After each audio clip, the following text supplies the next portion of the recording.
You assume a poem expresses feeling, a crafted arrangement of thought and emotion. You believe it begins with intention and ends in interpretation. Yet Yunus Emre challenged this assumption. He said a true poem is not written by the poet but spoken through him. It is not an expression, but revelation. It does not aim to move the heart, but to uncover what the heart already contains. For Yunus Emre, poetry was not art. It was divine speech passing through human language. The words were ordinary, but their origin was not. They did not describe the divine, they disclosed it. You begin to ask, if a poem can reveal what theology cannot explain, then who is speaking when the poem speaks, the poet, or the presence behind the poet? Yunus Emre lived in 13th century Anatolia, an age torn between formal scholarship and lived spirituality. Scholars debated the laws of belief. Mystics sought the experience of union. Yunus stood between them. He spoke in the language of the people, not in the guarded dialect of theologians. His poems were simple, direct, and unadorned. Yet within that simplicity, he hid an infinite depth. He claimed that truth does not conceal itself in complexity. It conceals itself in what seems too plain to notice. For him, simplicity was not weakness. It was the code through which the divine made itself known. You begin to observe how words arise. Some come from habit, shaped by memory and desire. Others arrive as if from nowhere, carrying a weight that thought did not design.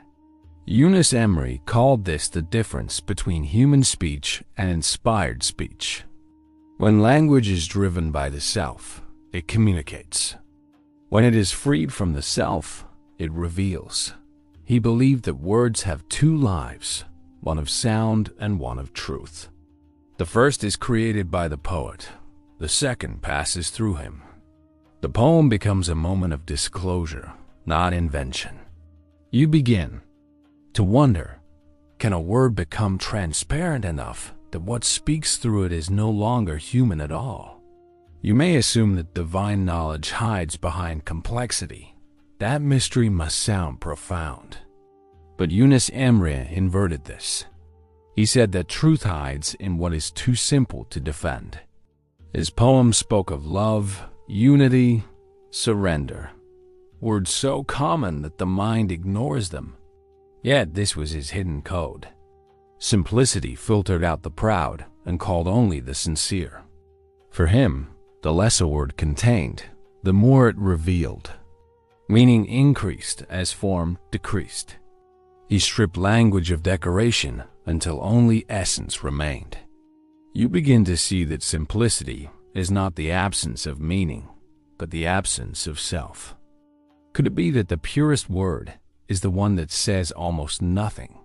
You try to imagine writing a poem that reveals truth. Yet, as soon as you think of yourself as the writer, the poem belongs to you, not to truth.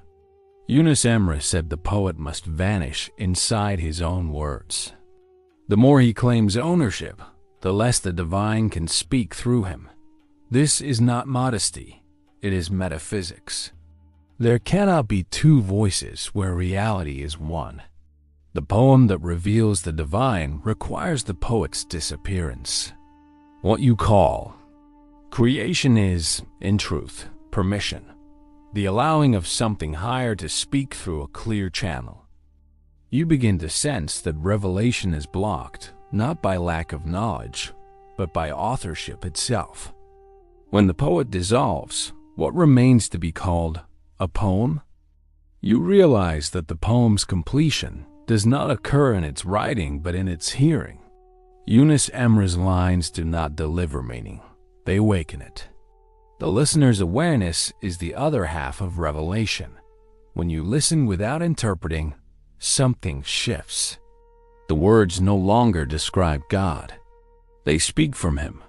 The poem ceases to be an object of thought and becomes a field of recognition. You do not understand the poem. You become aware through it. The divine voice needs a silent listener as much as a silent poet. You begin to ask, is revelation spoken from one to another, or is it the single act in which both hearing and speaking dissolve? Yunus Emre warned that knowledge cannot lead where revelation begins. Knowledge defines. Revelation dissolves definition. The scholar speaks about the divine. The poet speaks from within it. This is why his verses appear naive to the learned and boundless to the sincere. They bypass the structures of reasoning and strike directly at being. What theology explains, poetry awakens. The intellect wants to grasp. Revelation wants to free. You begin to sense that understanding God is not the same as knowing God. If the intellect divides reality into concepts, and poetry unites it into presence, which one truly brings you near? You once thought that meaning was something you extracted from words. Now you see that meaning is something that takes shape within you. When you read Yunus Emre, you do not receive information. You are reformed by what you read. His words are alive because they do not aim to teach. They aim to transform. The hidden code is not linguistic but existential. It reveals itself through your own change. Each verse becomes a test. Are you reading it to know more or to become more real? You begin to suspect that meaning, at its highest level, is not something to be understood. It is something to be lived. Yunus Emre said that when a poem reaches its truth, it no longer needs to speak. Speech and silence complete each other. The words open a door. Silence reveals what lies beyond it. The divine cannot be captured by expression, only hinted at. Every true poem ends where language fails. This failure is not a loss, but fulfillment. When meaning completes itself, words fall away naturally. You begin to recognize that poetry and silence are not opposites. One leads to the other, as thought leads to understanding. If the highest poem ends in silence, then perhaps the divine has always been speaking through what cannot be said.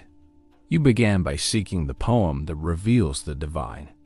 You end by realizing there was never a poem apart from the divine. The words, the listener, and the silence between them are one act of revelation. Yunus Emre's hidden code was not hidden in letters, but in being itself. His simplicity was not style. It was the mark of unity. The poet disappears, the listener dissolves, and what remains is awareness aware of itself. Poetry becomes unnecessary because existence itself is the ongoing verse of God. You see now that the poem was never a message. It was a mirror of reality. When there is no one left to read or write, the divine alone remains, reciting without words.